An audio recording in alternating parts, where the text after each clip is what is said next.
Finally, after the Alright, fifth time. it works. Hello there. Hello, friends. This is Beyond the Silver Screen. I am one of your co-hosts, Oleg, and this is my friend, Daniel. Hello there. So, Daniel doesn't normally do the podcast with us, but with the current situation going on, it's super hard to record. Mm-hmm. And since we're still working on bringing the podcast to the channel through Zoom and Discord and stuff like that, but we wanted to in these times give you some type of human interaction, just talk about movies, get something out there quickly. So yeah, Daniel is gonna provide us the perspective of an engineering guy. Hello. I am a little background on me. I'm a mechanical engineer, and I really like robotics. I'm from China, and You're hired. I'm hired. Exactly. Yeah. So here we are, I guess. Yeah. So no overarching theme. Nothing in common between the movies we're gonna discuss today. Not at all. So we watched 3 films, those being Death of Stalin, the satire on Soviet Russia from 2017, I believe. Then we watched I Am Mother, this year's or last year's recent Netflix high concept, low budget sci-fi flick. Mm. And then finally we watched the classic Aliens, the sequel to Alien, the kick-ass action movie from 1986. All right. You will. Yes, you will. All right. So, oh yeah, important disclaimer. As is, I guess, tradition with this channel, all of the movies that we're going to discuss, we might talk about certain plot points. So, this is definitely not a spoiler-free review. Consider this a spoiler warning. The 3 of you who watch this channel, we are going to be talking about the plot in these movies. All right. So, The Death of Stalin. Is the first film. I got the information right here. Nice. So it is a 2017 satirical black comedy film written and directed by Armando Iannucci. I hope I didn't mispronounce that. I'm sorry if I did. I mean, wait, is it made by a Russian director? No, it's No? not. Oh, I believe he is Italian because the movie is based on a comic book. Interesting. Okay. Yeah, I don't want to talk too much about the director or the comic book because I could make mistakes. I don't know enough, and I'm not gonna be educating anybody here. That's interesting. However, what I do know is that this movie, upon its release, was banned in Russia. I don't know. Do you know if it was banned in China? Actually, I actually don't know, but Netflix in general is pretty much inaccessible in China. So, yeah. Yeah, definitely So hard. that's why China never had a problem with this. It's well, yeah, when this movie just released and was banned in Russia, it wasn't released on Netflix. I think it was only released on Netflix. That's recently. interesting. Yeah. Okay. So what happened is they released this movie into theaters, and then the people who are supposed to, I think it's the people who are supposed to give the movie an age criterion sort of thing. Okay. They watched it and they were like, "Holy shit, we cannot have our people watch that," and they took it out of literally as it hit the theaters day 1. They were like, "Oh shit," and then they take it out of the consumer's eye. Understandable. Knowing the content of the movie, I can definitely see that. You know, this actually reminds me. Actually, the movie The Interview, that was actually banned in China. I think it's. I understand why. I think it's phenomenal. Yeah, it is a phenomenal comedy. It's not the same kind of comedy as The Death of Stalin, but just by saying that, it's countries always ban stuff. Yeah, I think for political reasons. The Interview is it's more of an American in your face comedy. Yeah. And exactly. here it's more of a British satire. Exactly. For Death of Stalin. Yeah. I think it's an amazing satire. I think it's pretty funny. Oh, definitely, yes. And I think it actually funny. it has a good point and it communicates it well. Yeah. What the thing that you want to say about the Death of My Stalin? thoughts about The Death of Stalin is that every time I laugh, I feel really guilty because it's almost based upon solely upon really, really dark humor. The one I laughed out most was the terrible way all those chancellors and General Secretary, them carrying the body of Stalin around. You and I were talking about this. They're definitely gonna drop it. They're definitely gonna drop that. Yeah. And we were just waiting for that to happen. Watch the movie to see if it actually happened. Well, yeah. But that's the thing. I feel really guilty about that. like trying to like this man's dead, and we're laughing about people making fun of his body. Yeah, it's a lot of dark humor in the entire movie. Sort of reminds me of What We Do in the Shadows. Also a bunch of dark humor. More political. Yeah, but more political dark humor than just dark humor in general, I guess.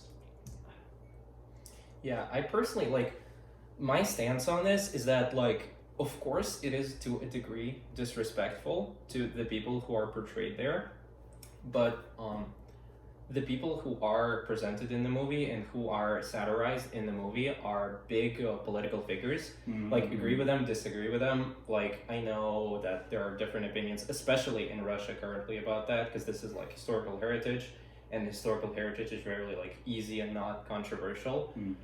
But like humor is a mechanism of coping and of poking like fun at stuff.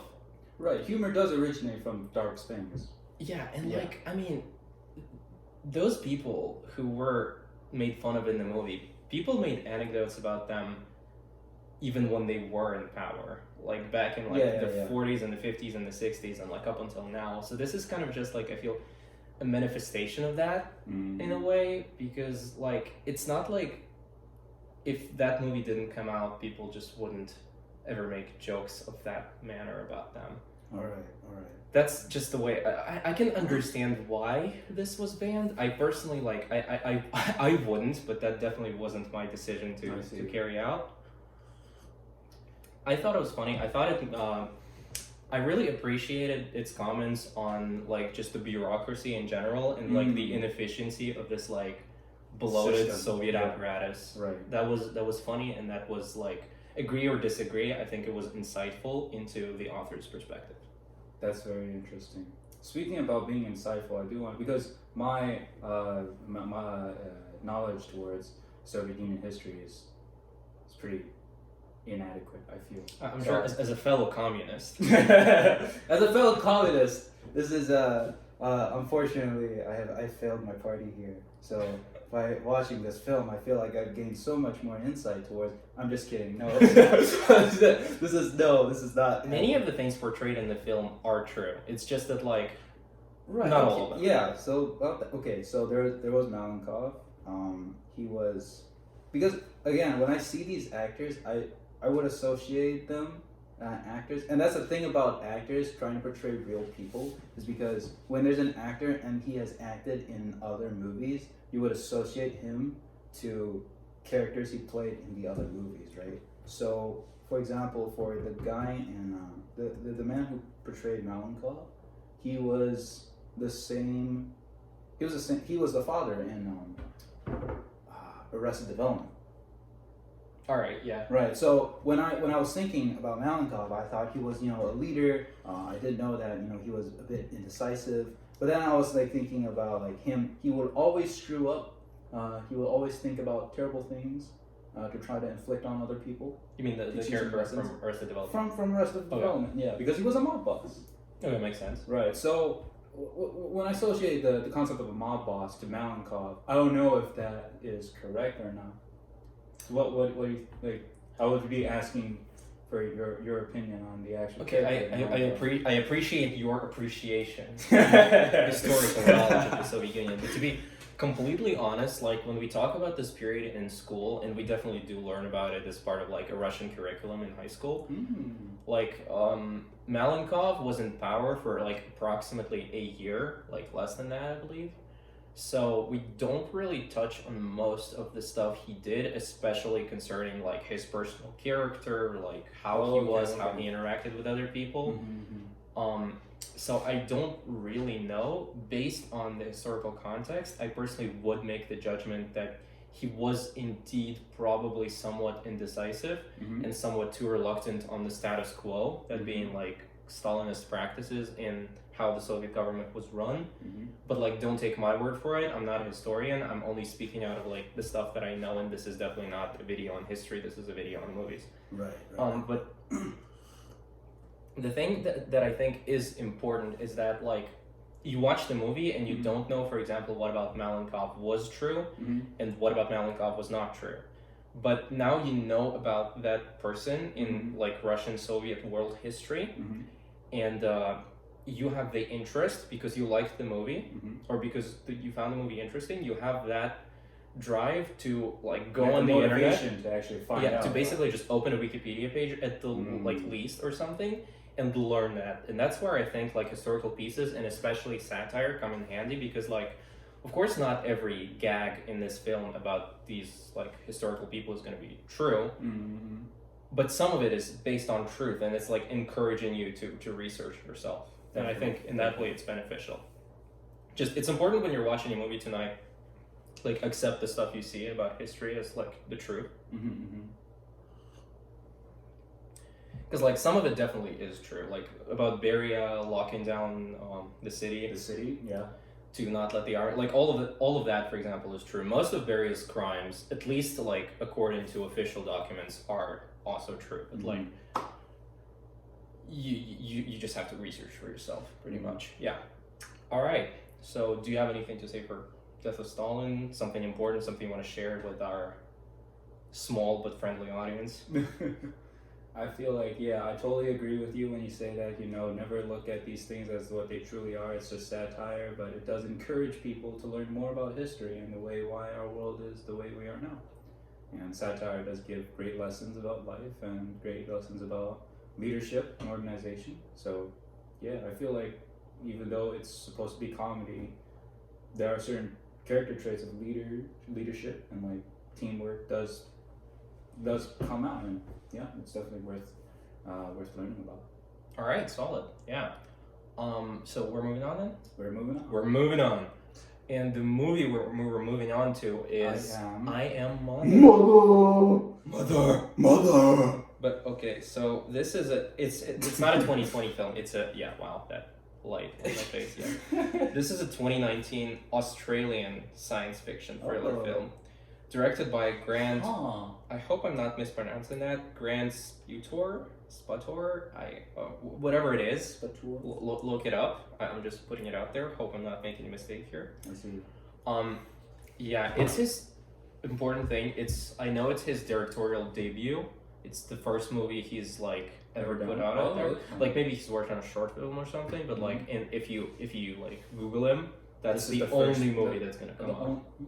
And his first like big feature film, as far as I understand. That's pretty impressive then. Yeah, and that's the thing. Like, it's pretty solid. I gave it a 4.5 on Letterboxd, and I think it's pretty good. I know it's like somewhat controversial, but what's your like overall opinion? Like, bad, okay, good, very good. Like, where are you standing? The only thing that I would say I didn't quite enjoy are like some of the logic in the plot, and I don't want to spoil it that much. I mean, this is like I guess, yeah, this is a spoiler review. We did give a spoiler review. Yeah, right. So there is that. There are a lot of questions that remain unanswered. For example, like, what is actually part of the test for daughter, and what is actually not part of the test? What actually happened? The movie does give some like hints towards what happened. For example, the woman found is a clone. She was the first daughter, and then the main character, the main daughter, is the third daughter, and then there's this sudden second daughter. Is that really? Did she ever exist, or was she just part of the test or something like that? You know. Yeah, so that was my major frustration. Yeah, so, just like, yeah. To give a perspective on this, because if you feel like you don't care about spoilers and you're just watching this and like you just listen to Daniel here and you're like, what the fuck is going on? Okay, we should talk about the movie. I Am Mother is a movie where a girl who is supposedly like the last one of humanity, she was artificially grown in this like facility, in this bunker-like facility, by a robot who is her mother, hence the name I Am Mother. And a plague has supposedly ended humanity as a whole. Yeah.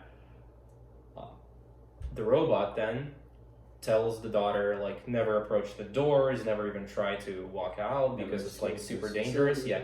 And then a human appears in the facility. And that's where shit basically goes down, because the human is telling the girl that the robot is lying and there are humans outside, and the robot is saying, no, you gotta trust me.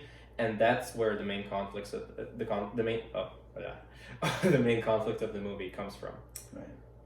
And so yeah, at the end they reveal that, once again, another spoiler alert, that the woman is most likely the first original daughter created by the robots. Right.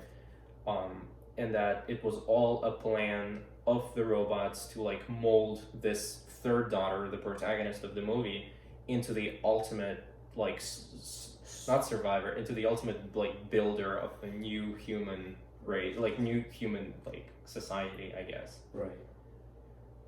All right. So now back to your point. Right. You were confused, right? Yeah, I was just confused upon some of the content within the film. Like, again, what is part of the test, what is not part of the test, and yeah. Other than that, I feel like the storyline is pretty solid. The technology, that's very interesting. Again, I'm a mechanical engineer. I really like robotics. That is pretty cool. Especially the surgery scene was pretty intense. And then again, I was like, okay, if there's a shard stuck in the acetabulum, she would be able to walk, right? No, because that's the thing. Okay, another fun fact about Daniel: I have actually done research on the femoral head to study on Legg-Calvé-Perthes disease. And my job was to basically model the connection between the femoral head and the acetabulum. This is why I have an inferiority complex. I'm sorry. But anyway, if you have something stuck in between, so this is your acetabulum and this is your femoral head, which is part of your leg. It sticks up to your hip, sticks like that. If there's something in between there, what will basically happen is your pelvic joint, which is the acetabulum, would be constantly rubbing your femoral head. And if you have something, okay, I'm gonna stop. No, don't stop. Yeah, actually, this is like a secret signal we have. Shut the fuck up. Yeah, definitely. No. Go on. Actually, this is interesting. No, this is the random shit that we're doing. Please proceed. Okay, well, the random fact is, if you have something stuck in between the acetabulum and the femoral head, so much grinding would not allow you to move at all. You will be in so much pain that you will not be able to move. And the fact is that this woman has crawled all the way from the surface all the way down to this facility. That's just impressive. Honestly, it's almost like unbelievable. Yeah. So in this film, there is a scene where she crawls through, as Daniel put it, way more than she should have. Way Right. longer distance than she should have covered. Exactly. With that wound, I personally chalk stuff like that down to like suspension of disbelief in movies. So. Yeah, okay. I don't feel like it's that unreasonable. But yeah, I think this movie had a very interesting like actual scientific background, even though I'm totally, as an economics guy, I'm definitely not the best judge of that. Because I see one of the scenes that you would see is when the woman, okay, another spoiler alert, so the woman managed to use the daughter as a hostage to escape the facility from mother. And what ended up happening was, in order to get to safety, they have to cross this maize field. Now that maize field, it probably has drawn inspiration to things that actually exist.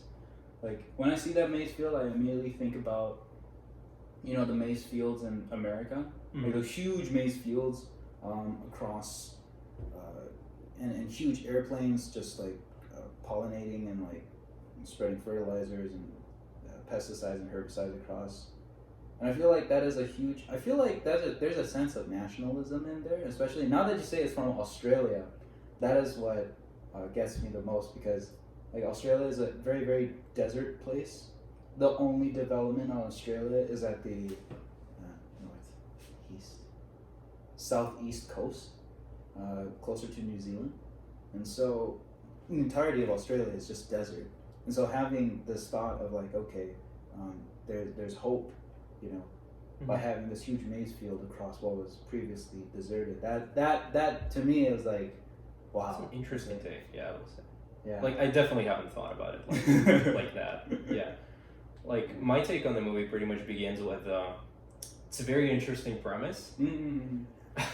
But like, it is an interesting premise. My thing with the movie is that like, while we were watching it, I was like, unless 50 minutes in, I would say, my thoughts. Unless they make the robot good and like it's the woman who was lying or something, I would not like this movie, because if it was the robot that was like one of the good guys, it would be new, it would be awesome, it would be fun.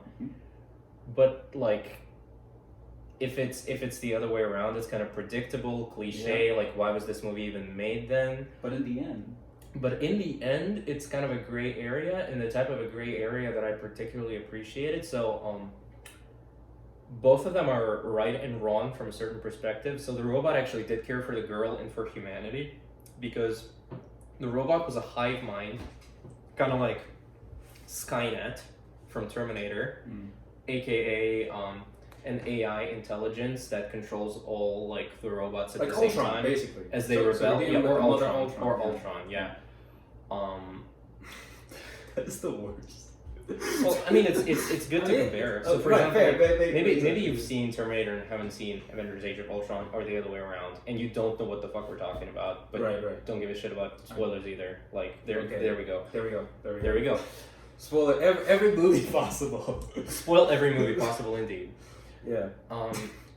And like, it was very interesting how the robot actually like destroyed humanity pretty much and rebuilt it, just because it loved humanity so much that it saw its flaws and wanted to build it anew. Like, not like some Skynet shit or Ultron shit where it's like protecting humanity is a paradox, let's just like annihilate it, all done, no questions asked. But here it's like some more thought put into it, and it's still surprising. It was for me, especially at the end where she walks up to this woman in her bunker and she's like, well, somebody definitely must have been protecting you all along. You definitely had a purpose, but not anymore. Closes the door, implying that like the robot used the woman to teach the girl the final lesson about humanity's flaws. Like, wow, that was, for me, that was awesome. That level of sophistication in robotics is phenomenal. Like, I can't, like, modern robotics can never achieve that amount of thought, you know, like. It is sci-fi.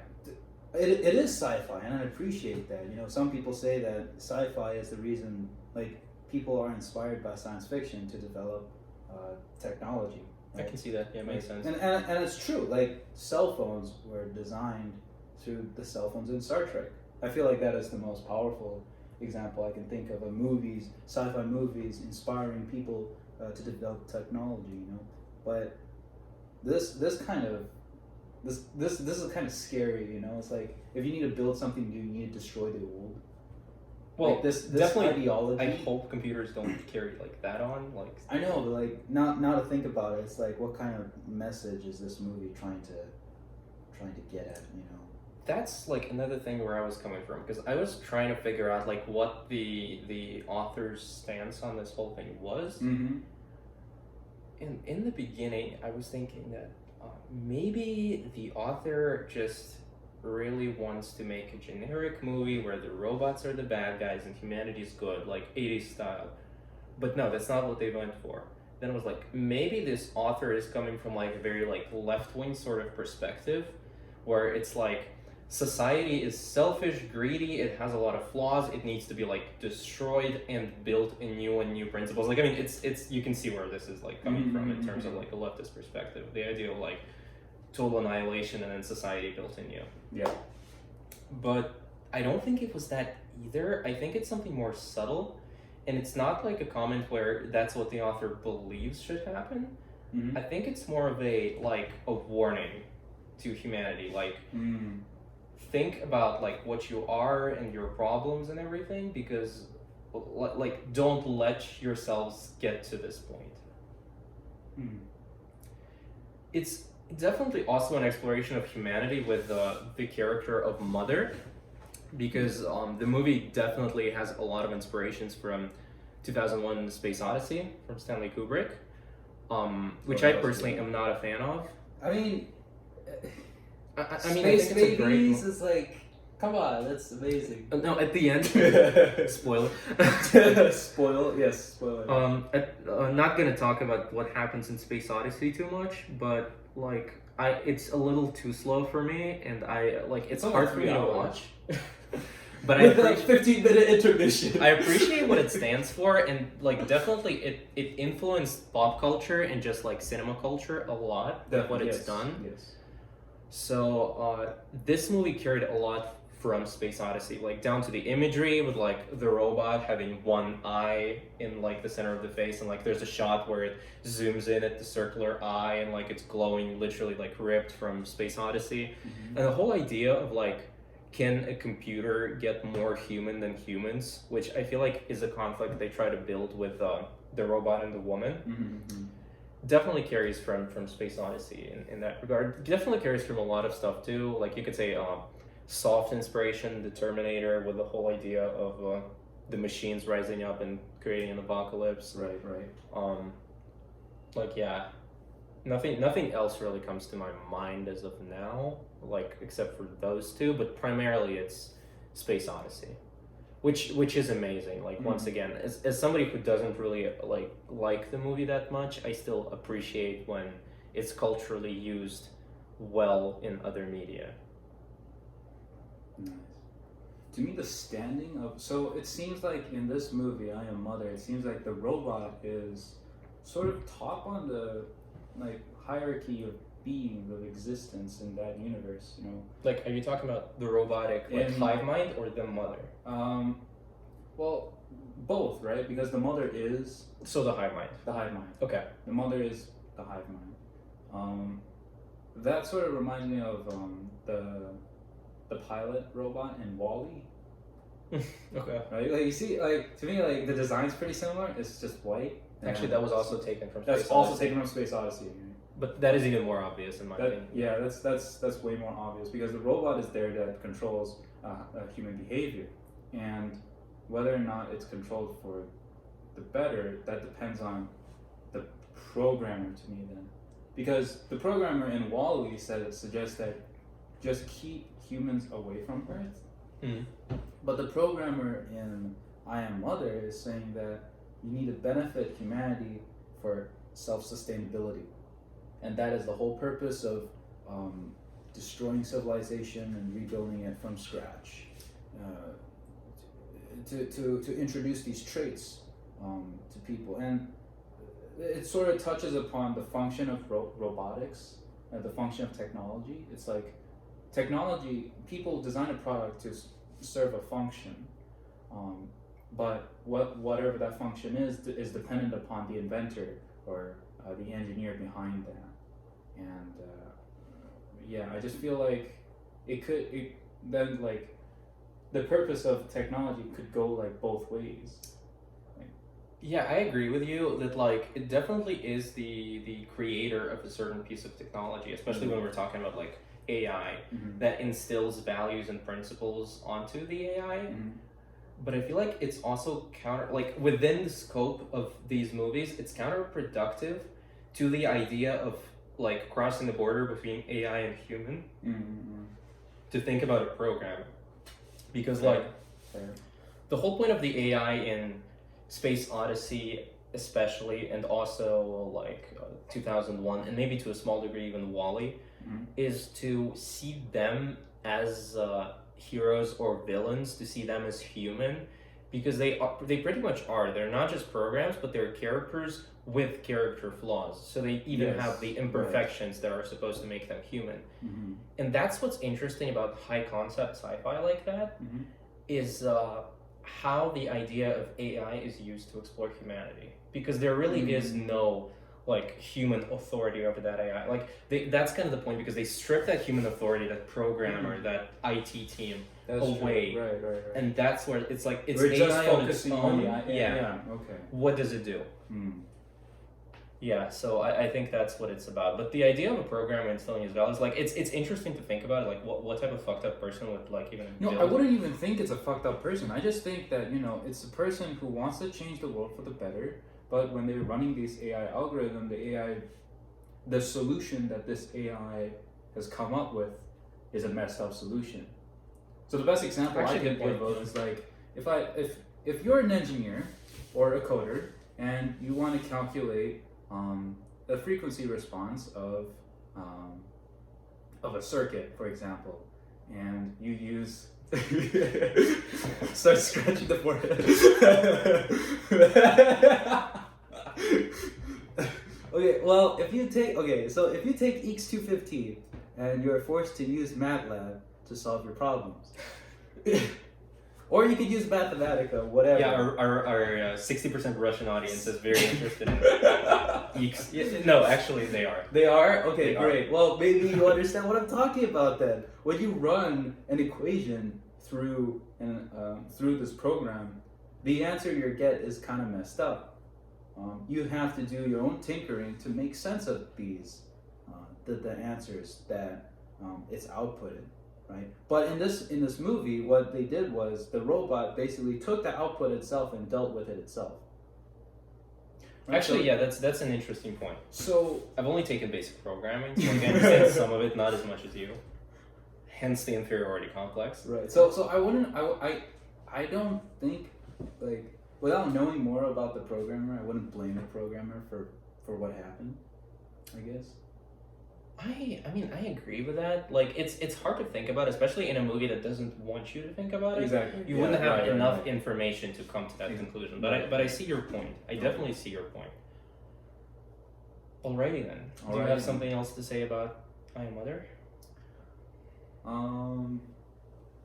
No, not really. I feel like I Am Mother is a great movie, and if you do have the time, do watch it. Purchase Netflix. Unsponsored content. Purchase Netflix. Watch I Am Mother. It's amazing. I mean, quarantine time. Like, what else are you gonna do with it? Yeah. You could play games. You could watch movies. You could read books. But what you should do is watch I Am Mother. Okay. Or watch Ip Man, and then see if your response is the same as our Ip Man 1 reaction. You could do that too. But more importantly, like, Ip Man is a great movie and all, undoubtedly, but like, you know that. Watch our reaction to that scene from it. That's way better. Right, and if you have even more time, you can watch these guys. you can listen to the podcast. If you have a lifetime, you could actually listen to the purpose of this channel being created, the podcast. I would appreciate it if it wasn't like 3 people listening to them. This is terrific, I'm just yeah. saying. This is the best advertisement you guys have ever gotten. Yeah, I mean, the 5 additional people who made it to this point are like, oh, we should really watch the podcast. Yeah. All right. Final movie on our agenda today, 1986. James Cameron is the director. Aliens. He didn't like it. I think it's a really good film. I don't love it as much as some people do because it really is a classic in modern culture. But yeah, we'll delve into it. Before we do though, Alien 1 was a horror film directed by Ridley Scott. It had the same main characters, Ellen Ripley, played by Sigourney Weaver. But that's really that and the monster and the setting are the only things that really connect these two movies, Right. because where the first one was one monster, very slow, very suspenseful horror flick, the second one is soldiers, testosterone, a lot of monsters, Adrenaline. giant robots, a lot of adrenaline, a lot of just kick-ass action. That's what the second movie is. Yeah, it didn't kick his ass, No, but it did not. Not even close. yeah. Right. So, okay, the elephant in the room. What did you dislike the Should we most talk about about Aliens? what the movie was about, or I mean, okay, so Aliens is a movie from 1986. It's a classic.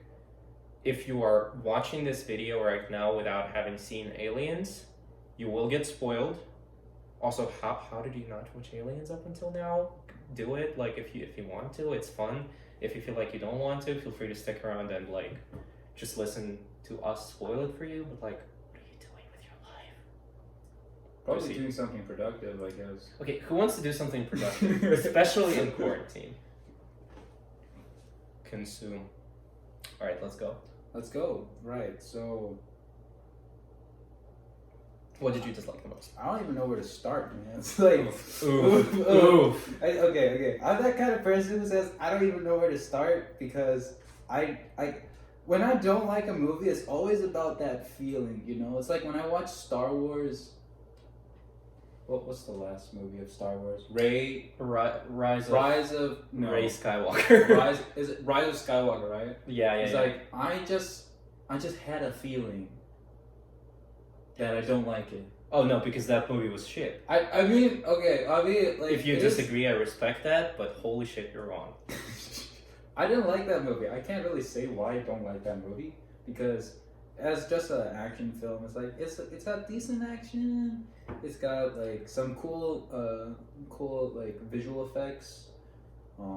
But after watching that movie, and I was talking to my sister, I just said, I just don't like that movie, and I can't really talk about it. So right now, I'm just trying really, really hard to try to explain why I don't really think that Aliens by itself is a great movie. I feel Alien is a great movie. Alien is one of my favorite. Alien is a great movie, right? So it's just 7 crew members trying to fight off one alien in an isolated, majestic ship in the middle of deep space. The Nostromo. Yeah. The Nostromo. The ship. Yeah. Aliens is about 7 people. Is it 7 people? About soldiers. A squad. Yeah. A squad of soldiers, a businessman, and Ripley, who knows everything, and a child, to go around and fight aliens and try to escape. Right. The concept's different. I feel. In the genre. The genre is definitely different. Okay, so to help you out, right, I will actually, because like I have one fairly strong criticism of the movie. All right. Myself. Okay. And I will voice it. It's that I would say in some action films, it's a criterion upon which they are judged is how understandable, how clear is the action itself. Aliens is a movie that works. It's a type of action movie that works on a completely different criterion. It wants you to be confused during its action scenes. It wants you to feel the desperation and the what the fuck that the characters, the soldiers and Ripley and the businessman in the movie are feeling in the moment. And I think it succeeds pretty well. However, it doesn't change the fact that when I'm watching an action scene like of them fighting the aliens in the film, my head just starts hurting. I don't understand who's where. I don't understand what really is going on. It's a lot. It's flashing lights, smoke, it's everything, and like you succeeded what you're going for, but I still don't understand what's going on because you don't want to convey it. So like it's kind of a paradox for me. Mm-hmm.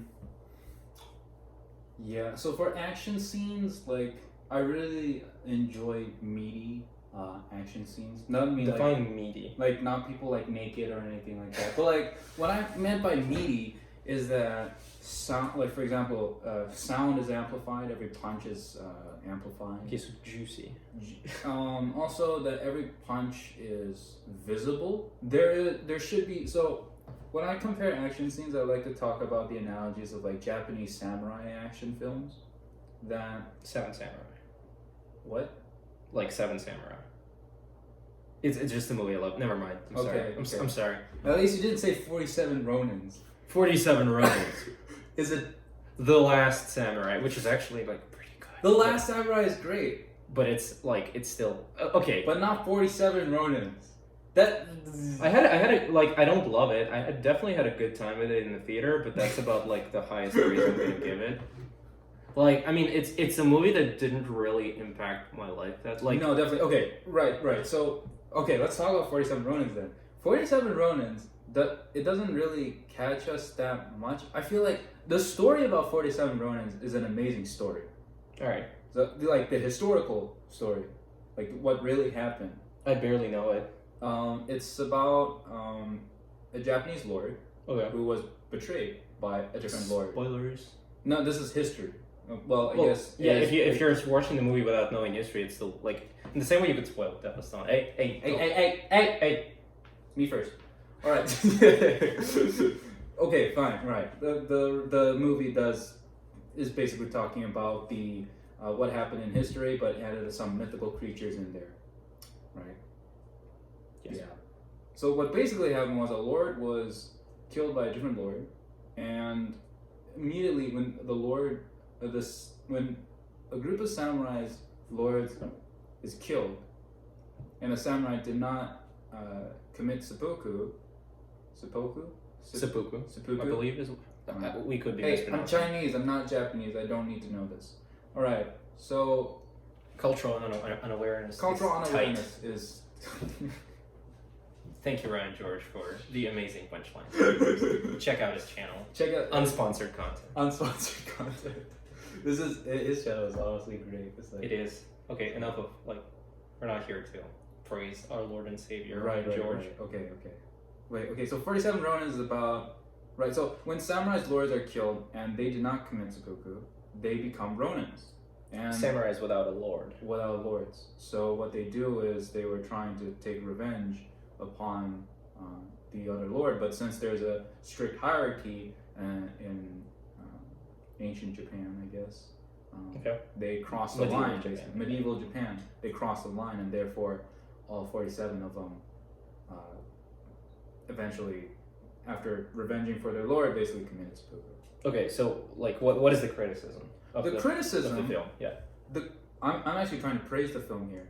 but you said you didn't like it. No, I didn't. So I'm trying to praise one aspect of the film that ties back to why I don't like Aliens.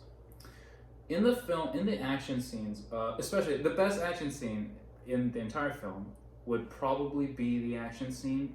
I felt was the action between the monk in yellow robes and John Wick.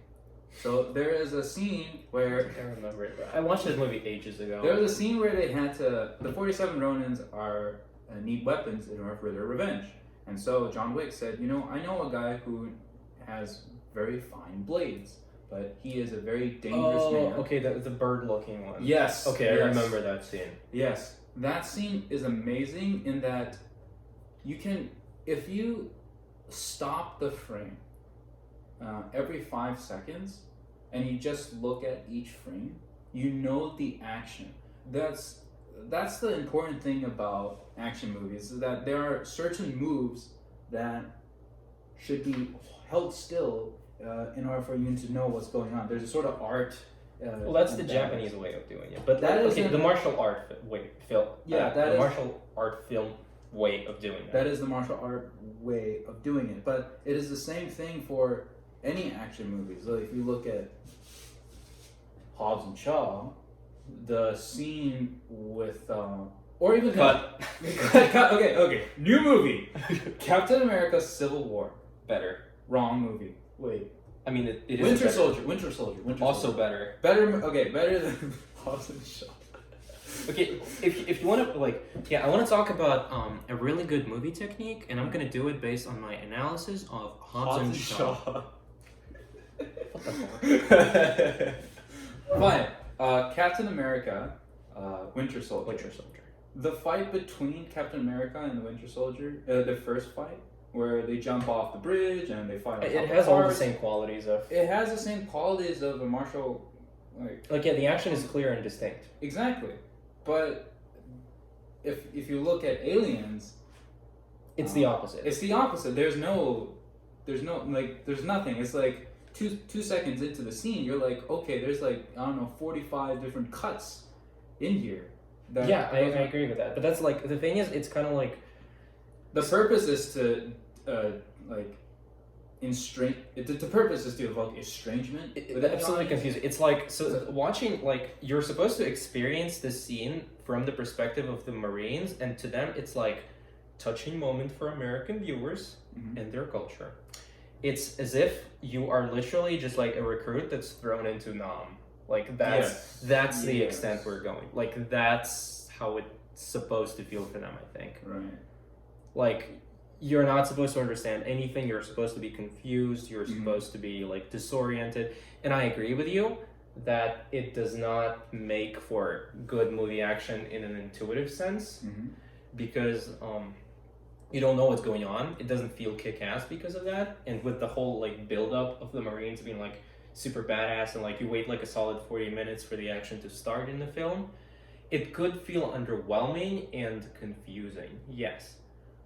But also, I feel like that wouldn't really be the case if the movie had more traditional movie scenes in abundance.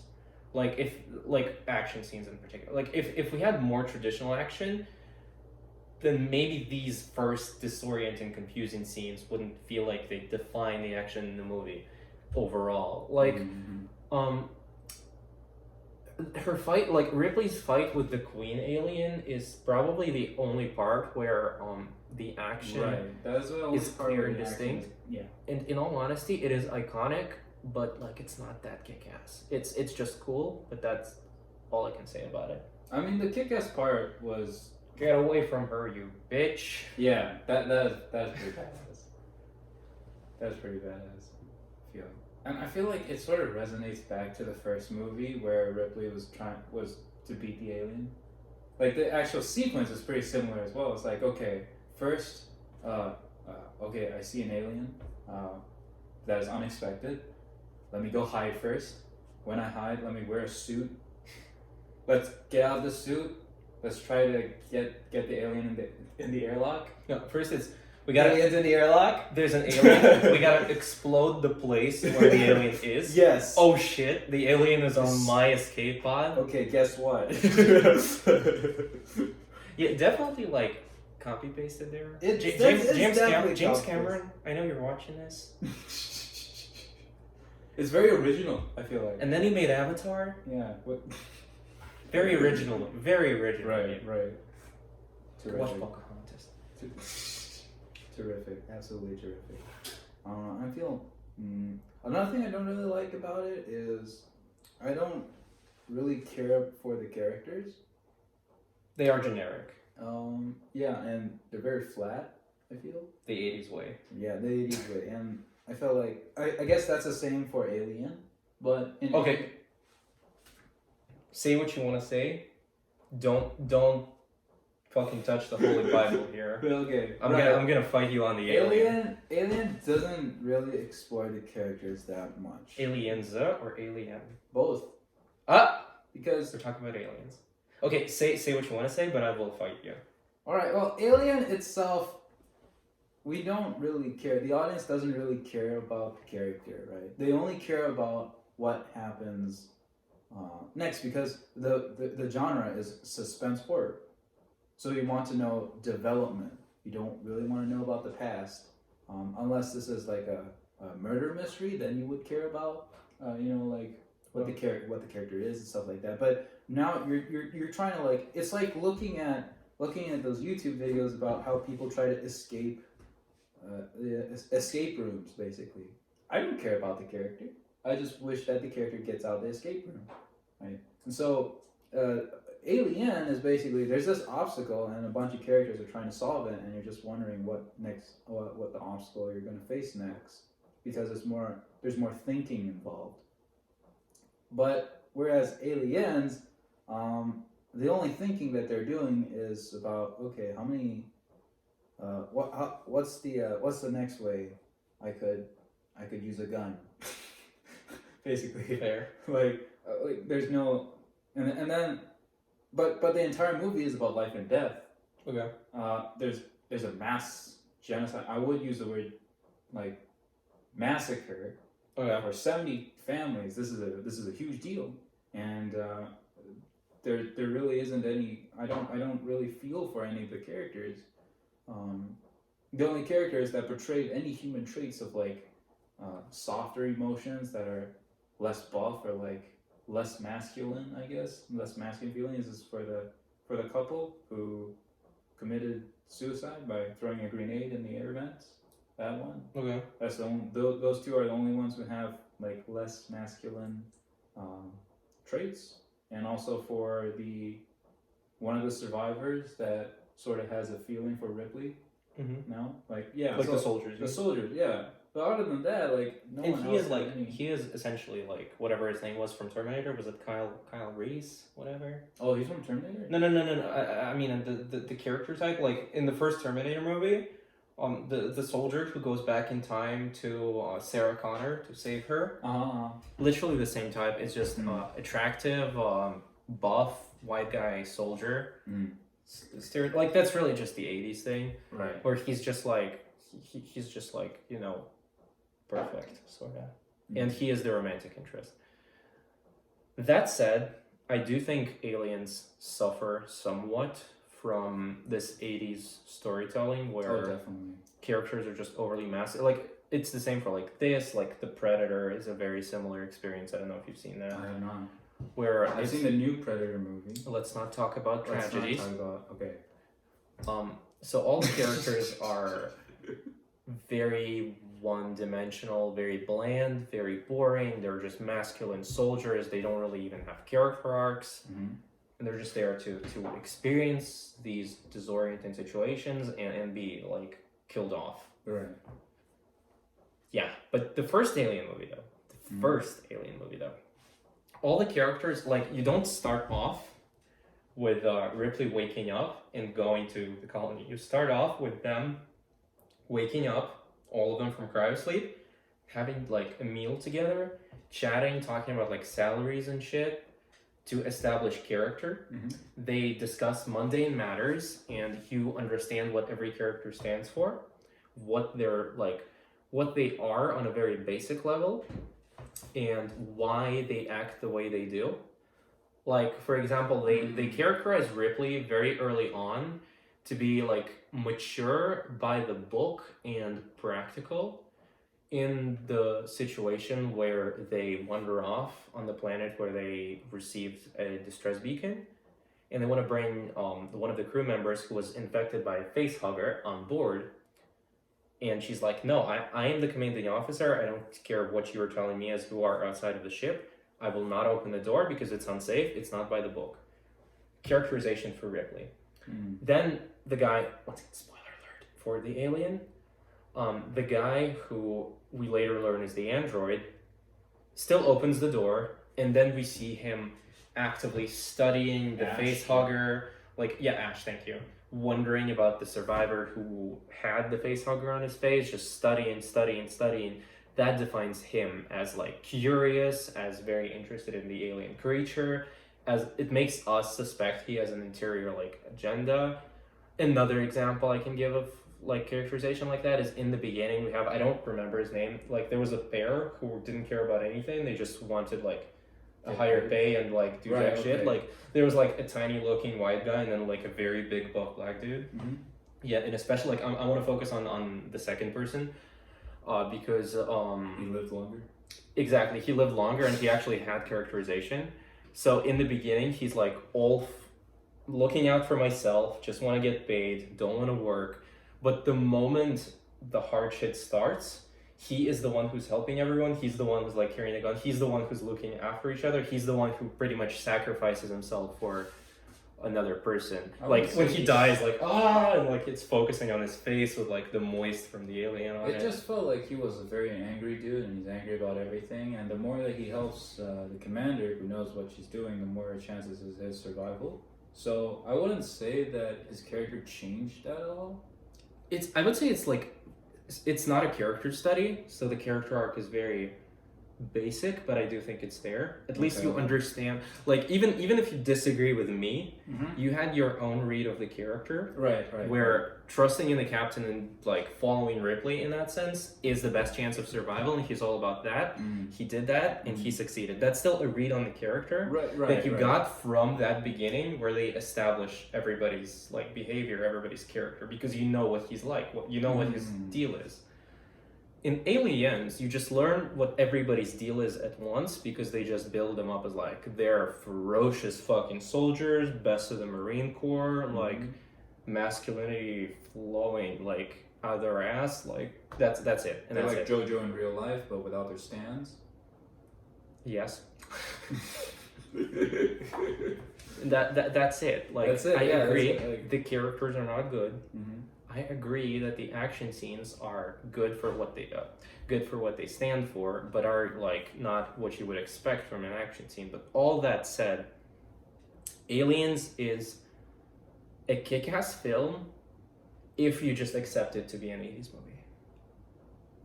Like, if you just want to watch it for the tension, because that's something this movie handles especially well, the tension, because every scene, like, the thing is, normally you would, yeah, I'm going on another tangent here, sorry about that.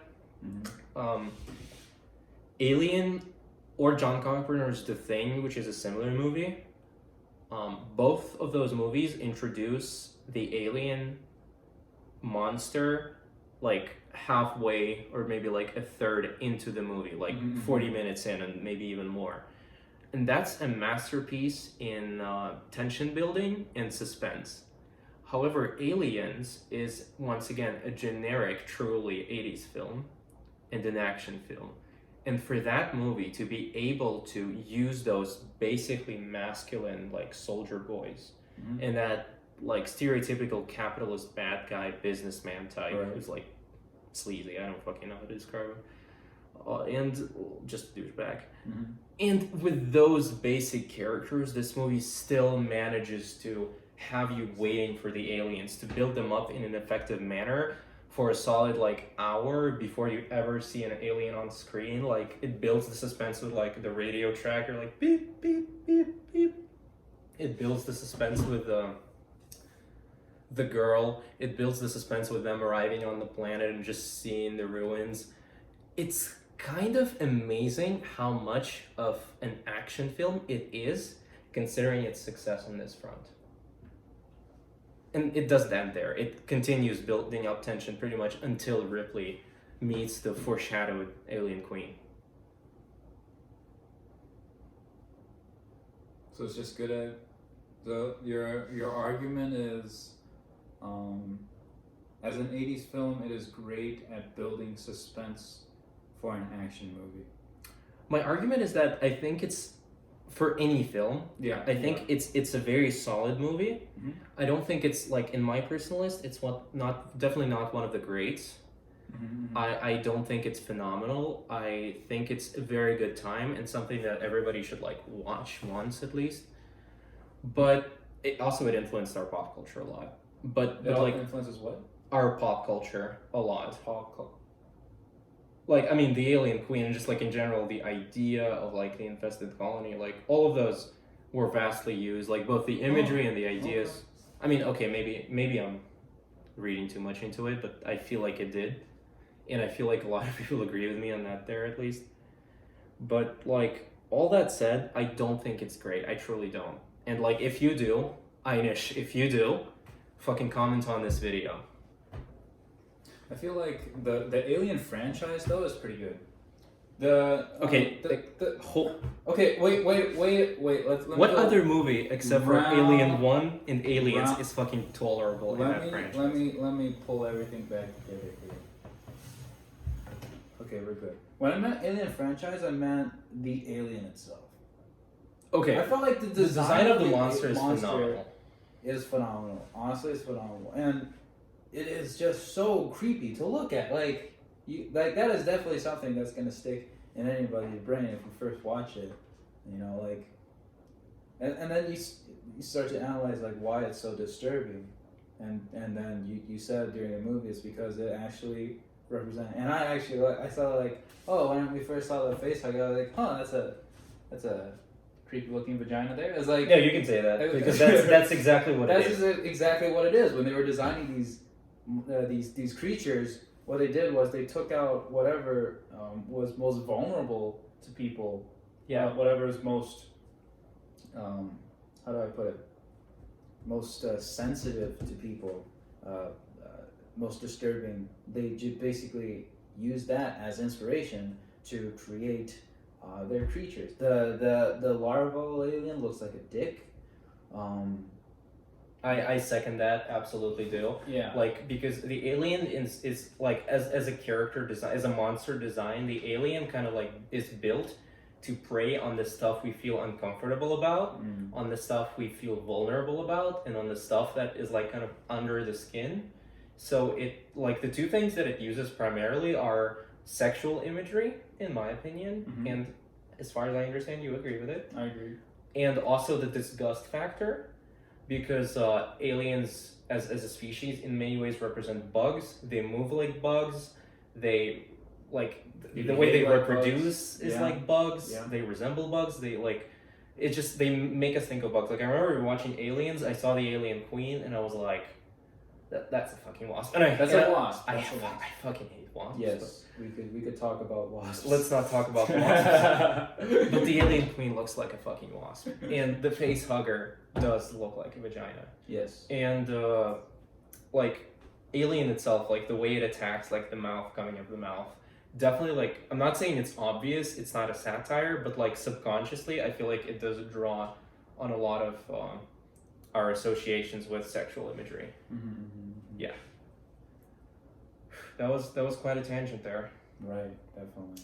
But yeah, the design of the monster is great. The Alien franchise is not great. The first movie is, I think we all agree, First movie's great. is amazing. First The movie. second movie, I think it's pretty solid. Daniel thinks it's less solid, but like you're not gonna have a horrible time. Alien 3, you are gonna have a horrible time. Alien 4, you're hopefully not going to remember it. Alien 2, I felt okay. So when I look at Alien 2, it's like the entire Alien franchise is about how humans interact with aliens, right?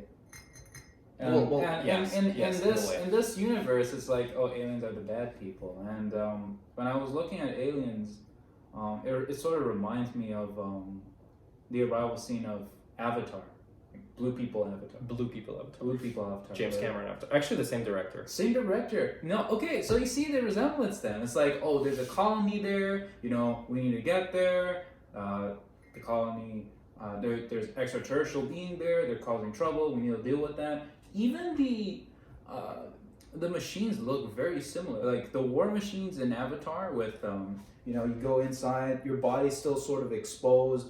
Oh, you want to compare it to Ripley's like mech builder suit? Yeah. Okay, I can see the You resemblance. see those resemblance, Like, right? I would disagree with you on the story part because like Aliens was a generic story, but at least as far as I know, like the creative team is actually responsible for it. Okay. Avatar was 99% of it was ripped from Pocahontas. Oh, okay. But still, like on the level of imagery, I absolutely agree that Yeah, I was just The commenting on tech imagery. looks The tech a looks lot alike. Yeah, but then again, it does sort of. We should reflect upon, like while watching Aliens and while watching other sci-fi movies that deals with human interaction with other aliens. It's just that how should we actually deal with beings that are not from this earth? Like if what is our actual perception of aliens itself? Are aliens all going to be dangerous? Are aliens all going to be bad? Are aliens all going to be, or are some aliens are going to be good? Like in like Predator versus Aliens, like there's another alien that's actually good. Aliens versus Predator. Alien versus Well, Predator. yeah, Right. Predator is not good per se. It's kind of like They're just there. choosing like the lesser of two evils type of situation. Fair. Because like at least the Predator is like sentient to the Right, to the right, point where like right. it can understand that like, well, okay, fuck, I gotta help the humans. Whereas Yeah. aliens is just like are a killing machine. Exactly. So I don't know. It's good to think about it. It's like what's your perspective on extraterrestrial? Because they probably do exist. I think they exist. I think they don't, but I'm not a Yeah. scientist. Okay. Well, I just feel my like the narrow view of probability- capitalism does not. No, add you do aliens. You took stats class. Yeah. Come on, man. Like the probability of the entire universe and that only Earth has life. Is actually pretty plausible to me. Really? Well, okay, think about like human life in general is a miracle. No, I'm not saying like Yeah, godly miracle or anything. This is not a discussion about that, but No. I'm saying like a miracle in the sense that like however whatever your thoughts are on the origins of like humanity, Mm-hmm. like since we know that the earth existed before humans and it was just like every other like Yeah, body yeah, of yeah. any a other planet. body Yeah. in space, Yeah. didn't have any life on it, and then like all the chemical components just happened to interact with each other and be present in such a way so that the right conditions for life would be there, Mm-hmm.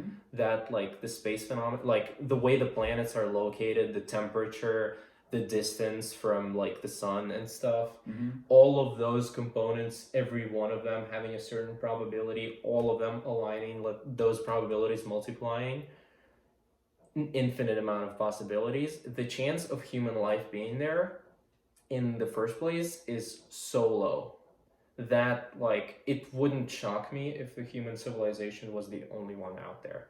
I don't No, know. not civilization. I just meant Life. life. I mean, okay, so we're in this discussion we're taking like if there is life, it will eventually evolve into something sentient, probably. Okay, sure. Or it won't. Or Because it won't, like aliens. Yeah. Or one. There's just there's this one study that I looked that's completely changed my mind, is that in order to have life, you just need a few chemical compounds, and that allows the this is basically the experiment that they did. Was they essentially had a distilled flask, and they basically injected it with a bunch of different chemicals and just waited, and then microorganisms just formed out of nowhere. That's interesting. That's very like that. That shook me. It still was the case. Like the environment was still Earth. Like the chemical substance. No. Okay, yeah. So yes, the experiment did happen on Earth. Because Exactly. where else would it happen? Well, right? that's part of. Okay, yeah. Like Just being a dick. Being a dick on camera. No, Oleg. You're good. No, it was a distilled flask. What they had was water, phosphorus, and sulfur, and I think some minerals like sodium or something like that. Sodium, calcium, and then there were then there was suddenly the evolution of microorganisms. And I don't know the specific of this experiment. I'm not going to quote anyone on this, but this is just something I found while reading online, and that was they were just trying to prove like how life existed on Earth in the first place. Okay. And that was the experiment they did. Is life basically just spontaneously created from a bunch of chemicals? And the answer was yes. That was their conclusion. Okay. And right, like I don't know if this is going to change your perception in any way. Like probably won't. But I mean, maybe. Like the thing is, I don't like. To be completely honest, I don't care that much because I don't see it being important as of now. And like, there are people specifically studying the field who know more than me and who are like qualified way more than me. Like, for me, it's like I had like an idea based on some like bits and pieces of stuff that I know. Of course, it's not gonna be like solid. Like I'm not stressed about that. Like you told me that it's new information. It's interesting for me. Since we are starting to move away from the movie, I'm assuming we're kind of like mostly done with aliens here, or yeah. Okay, yeah, because I feel like we said all we wanted to say. Before we move on, though, because I feel like this is relevant to the discussion, kind of a cool idea. Have you heard of the Great Barrier Theory in terms of like life development? Do tell me about it. I'm gonna be short about it, but I really think it's pretty cool. So, if it's assuming so. Like, if we're thinking about it as coding, and there's the RME, where the theory is our function, the RME, which is the requirement, is that going into this function, we know that the chance of life existing on a given planet is high. Like, if the chance of a life forming, or in other words, if the chance of us, that's an easier way to think about it, if the chance of us humans being the only living, like, creatures alongside everything else that lives on Earth in the universe is low, then the chance of something else existing out there is high. Okay, that's intuitive enough. Wait, go back. Because I feel like I'm shit at explaining too. If the probability of us being the only let me completely rephrase that. Okay, sorry.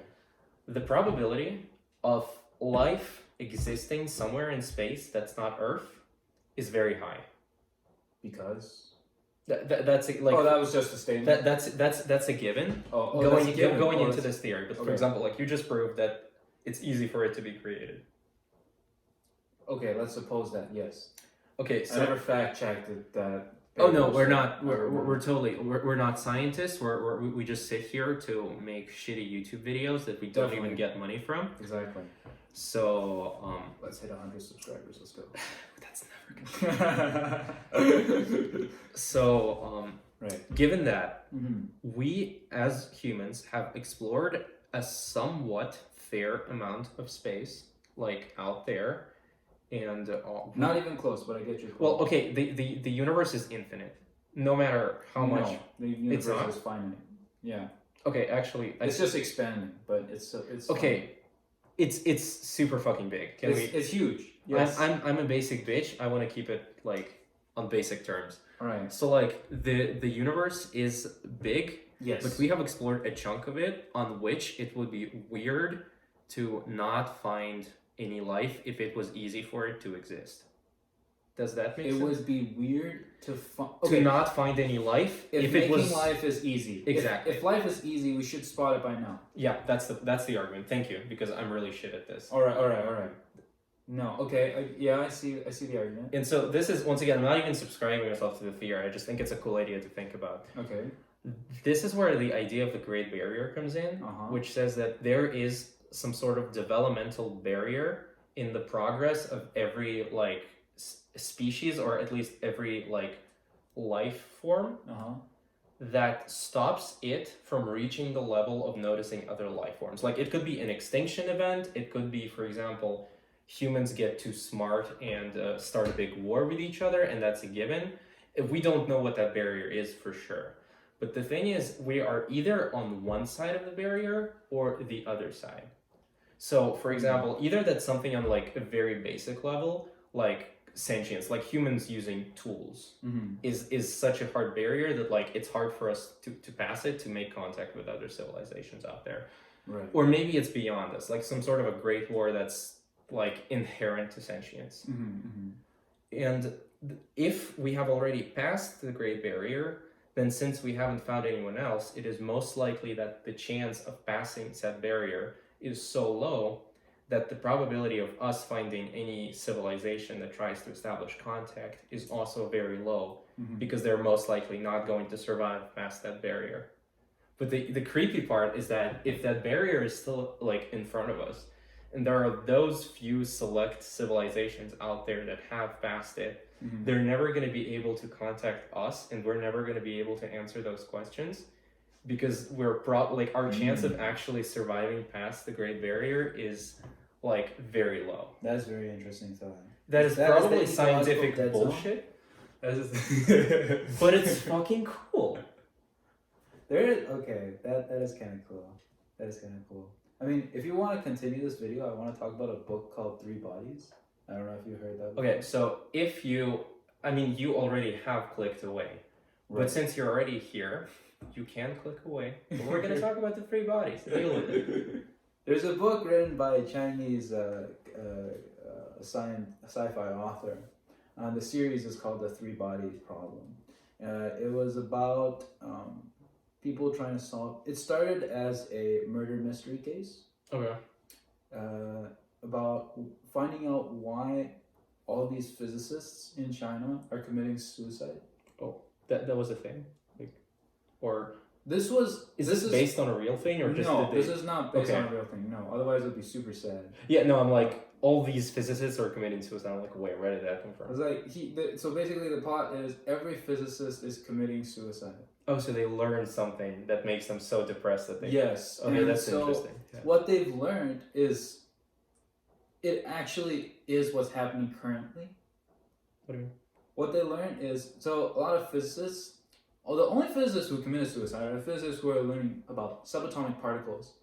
And what they were learning is that, and they were learning it through a particle accelerator, which is when you smash two particles together and see what happens, right? Yeah. So the analogy I'm going to give you is if we're playing snooker. Is that two? What's that game called? Where there's Pool? stick pool. It's called pool. Okay. What? Huh? Pool. If we play pool, Okay. and I say like, okay, there's the black ball's here and the white ball's there, All right. and if I hit it in this direction, this is going to go land in here, right? Okay. It's very predictable. Okay. This cup was not like there are two cups. There are two cups. Sorry, my bad. Yeah, I didn't see that. Right. So there's two cups. Okay, so this is one cup. Proceed. Yeah. And then there's another cup. Now, these are two balls. If I hit the ball this way, and if I hit the ball and it hits this specific angle at this specific velocity, then the reaction is going to be the same. It doesn't matter where I put the table, right? I could put the table in our room. I could put the table outside the room. I could put the table in a different country. If I supply the same force at the same angle, the same direction, I will always get the same result. And that is exactly what people who are doing particle accelerator experience were thinking about. However, the fact is that they are never getting the same result. That's what's bothering people, and it's still bothering people today. But is that okay? So I assume there's no explanation. Currently, no, there's no explanation for Okay. that. But to these physicists, they have later learned that there's this game called the three-body problem game. It is like a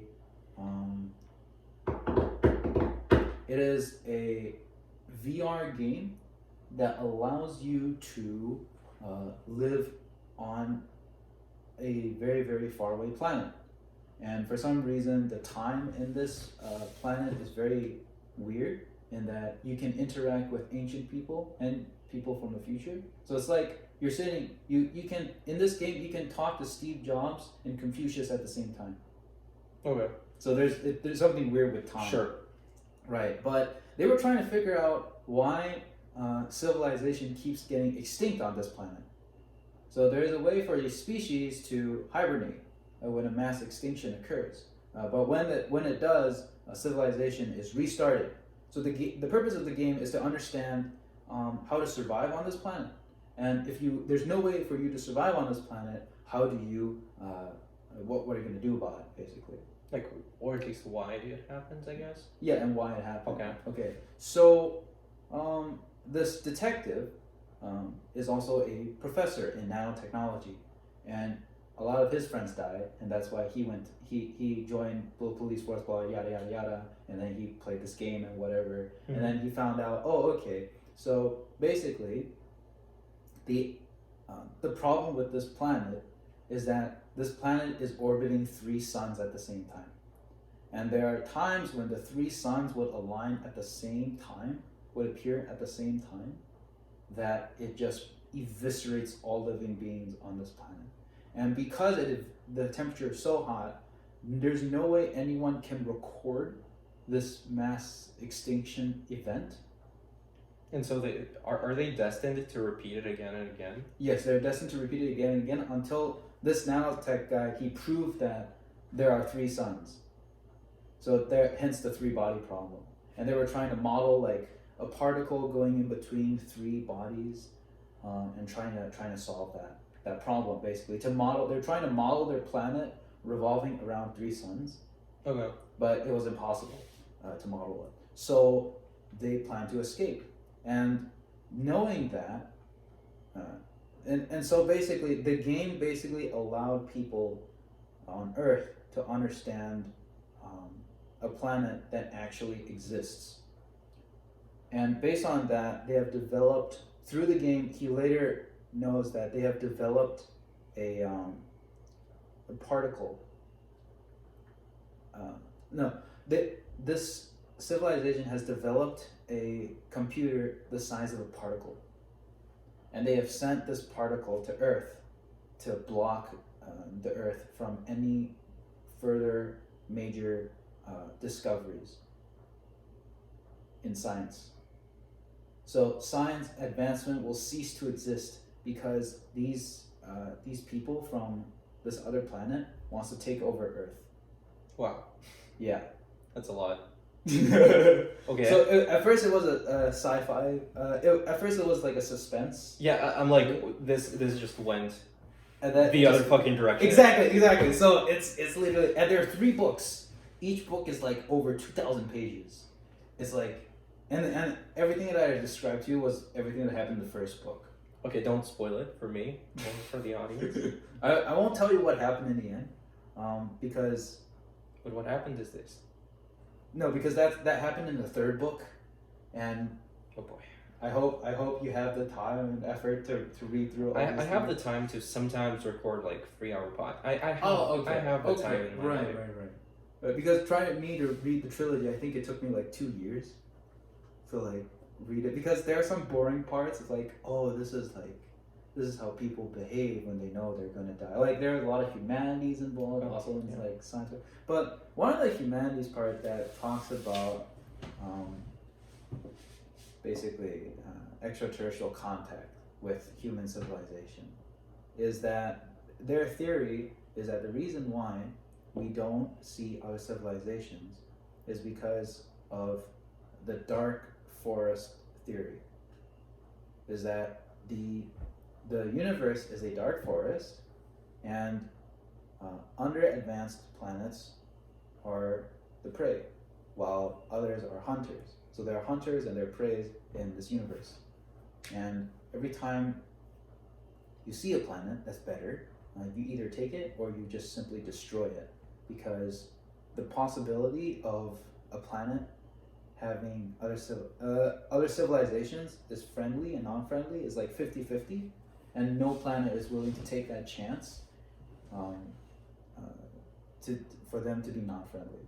So if you see a planet, the first thing you do is that you will destroy it. And they also so basically this ties to like, what did you say? This low-key reminds me of great game theory, but okay. Oh, really? This is game theory? No, it's not game theory, but like the idea of you not knowing. So I mean, you know the basic concept of the prisoner's dilemma, I guess. Sort of. It's like where a collective decision would be the most beneficial. However, since the two parties playing the game have limited information, they make the most profitable individual decision, yes. which might make them worse off compared to the collective decision. Exactly. So, yeah, this was the Black Forest theory, but blown up to like the universe, basically. And Wow. that is why we don't see anything. And we sure should hope that no one else sees us, because otherwise, if they see us first, then they will try to destroy us, because they don't want to risk us seeing them. All right. Right. Wow. So this movie discussion just turned into a depressing discussion about alien life and how we are probably going to be destroyed upon discovery. Exactly. This is dope. Thank you very much for staying this long, because this was supposed to be a short actually, but I love the way we completely derailed this. Definitely. Yeah, I loved talking about the movies, and I loved hearing about this insane stuff. Yeah. Was it the three body? It's three-body called game? 3 body. It's just 3 bodies. Oh, just 3 bodies. Okay. Mm. Yeah. So if you like this content, if you want to see more talking about movies, if you want to see more talking about random shit, please subscribe to this channel. We are really going to appreciate it, and seeing your comments and your subscriptions are good motivation for us to continue working on this, because especially now when we're not like all together as beyond the silver screen, when people are in different places, there's a lot of anxiety going on. Motivation's important. We want to give you this stuff if you actually like getting it, and all the best, I guess. Stay safe, everyone. The coronavirus issue is going to end, so we just need to stay strong. Don't go out as much. Stay home. Watch their YouTube channel, and there's a lot of stuff. There's a lot of stuff. There will be more. I feel like now that I can't, like, I guess I disclaimer here, like I haven't subscribed to your channel yet. I know that. I actually know so that. I guess I gotta actually like start watching. No, my philosophy to all this is like, if you don't like this, like if you're a friend of mine, I have Alright. probably given you the link at some point in time. Right. But the thing is, I don't expect you to subscribe. I expect you to just check it out and Mhm. decide for yourself whether or not you like it. That's Right. the thing. Like, Right. the reason I'm saying this is because, like, if you're still watching this and you haven't subscribed, like, you clearly like this, like, show your appreciation. Come on, you know, like, we're working here, you know. Give a like to this guy. He'll blow his face off. Yes, it will. But yeah, we are working on, like an hour and a half in, final statement, final rant. Mhm. We are working on bringing the Oscars 2020 discussion podcast onto this channel. It's pretty hard considering we're all in different places and we usually don't record over a single session. We're probably going to record it over Discord or Zoom. But yeah, we're going to work on that and we're going to work on new content. Stay safe, and this channel is alive. We're just taking our time. Yep, thank you very much. This is Daniel. Hello there. He's smart. Oh, come on. Do I just... Where? Yeah.